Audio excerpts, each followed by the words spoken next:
June 19, 1944.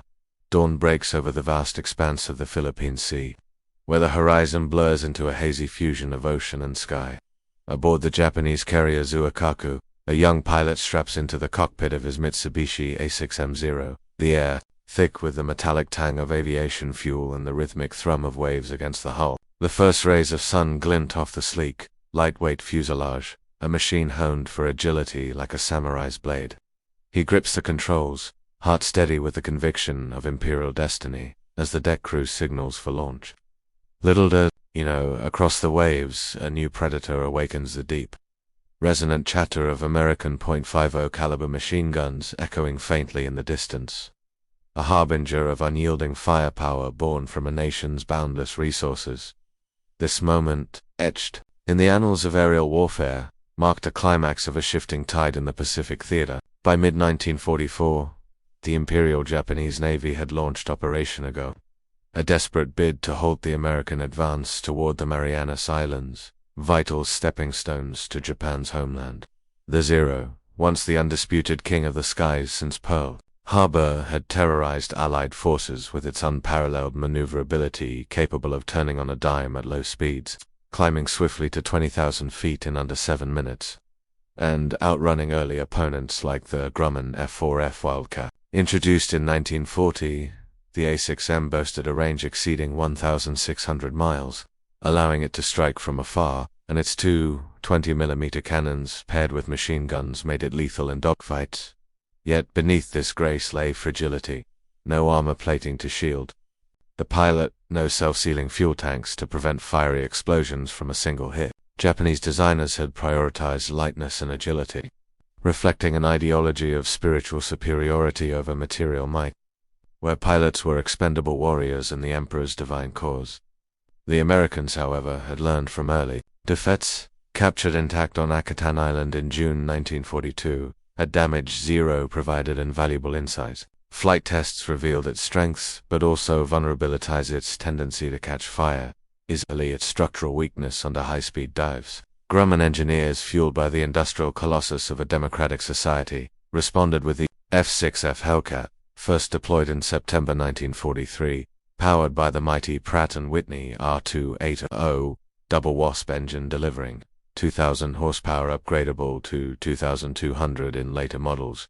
The Hellcat reached speeds of 386 miles per hour, outpacing the Zero's 331 mph maximum. Its robust frame included 212 pounds of armor plating around the cockpit and oil tanks, self-sealing fuel cells that could absorb bullets without igniting, and folding wings for efficient carrier storage. Armed with 6.50 caliber Browning machine guns, each fed by 400 rounds, it unleashed a storm of lead at 2,880 feet per second, the chatter of those guns symbolizing the abundance of American manufacturing factories churning out ammunition by the millions, backed by a free people's resolve to innovate and adapt. Japanese pilots ascended that June morning with the arrogance of past victories. They anticipated the familiar dance, luring cumbersome American fighters into tight turns where the Zero's superior roll rate and climb would prevail. Veterans like Saburo Sakai, an ace with over 60 kills, embodied this confidence. In one encounter, Sakai later recounted in his memoir, "I had full confidence in my ability to destroy the Grumman and decided to finish off the enemy fighter with my usual tactics." Mistaking a formation of Hellcats for the older Wildcats, he dove in for the kill, expecting to loop behind and shred the foe. But reality shattered expectations. The Hellcat refused to turn, instead zooming upward with raw power, its engine roaring as it gained altitude faster than any Zero could match. Sakai twisted and evaded, bullets whizzing past, the relentless chatter of those .50 calibers pounding like the heartbeat of an unstoppable force.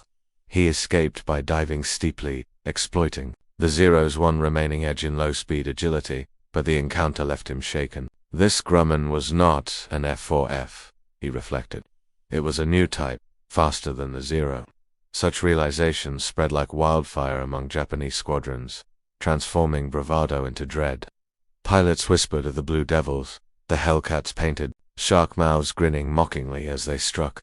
The Battle of the Philippine Sea, dubbed the Great Marianas Turkey Shoot, unfolded in brutal clarity. On June 19th, Waves of Japanese aircraft, 373 in total, across 4 raids launched from 9 carriers, including the mighty Teiho and Shokaku. American radar, another fruit of democratic ingenuity, detected them 150 miles out, allowing Task Force 58's 450 Hellcats to scramble in orchestrated fury. Hellcat pilots, many fresh from training but empowered by their machines, forgivenesses, stable handling, and heavy armament, intercepted with devastating efficiency. In the first raid alone, 42 of 69 Japanese planes fell, most to hell. By day's end, U.S. forces claimed 243 enemy aircraft destroyed in aerial combat, with total Japanese losses exceeding 400, when including those ditched or damaged beyond repair. American casualties, a mere 29 planes lost to enemy fire, with most pilots rescued.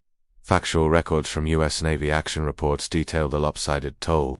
Hellcats achieved a 13-to-1 kill ratio against Zeros overall in the war, peaking here, where squadrons like VF-15 aboard USS Essex tallied 68.5 victories in a single day. Japanese carrier air groups were decimated. Admiral Jozobo Ozawa's fleet lost 3 carriers to submarines and air attacks. But the real blow was the irreplaceable pilots. Over 600 aviators perished. Many novices rushed into combat with fewer than 100 flight hours. This carnage exposed the chasm between expectation and experience. Japanese aviators, indoctrinated in Bushido's unyielding spirit, envisioned honorable duels where skill triumphed over numbers. Instead, they faced swarms of Hellcats diving from altitude, using boom-on-zoom tactics, striking hard and climbing away, invulnerable to the Zero's fragile frame. One surviving pilot, anonymous in post-war interviews compiled by the U.S. Strategic Bombing Survey, described the terror. The American fighters were everywhere, their guns never ceasing. Our planes burned like paper lanterns.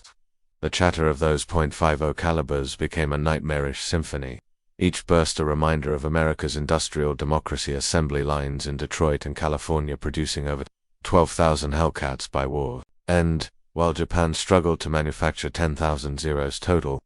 Hampered by resource shortages and rigid hierarchies that stifled innovation, the transformation was profound. What began as a symbol of Japanese invincibility, the Zero crumbled, eroding the ideology of divine supremacy.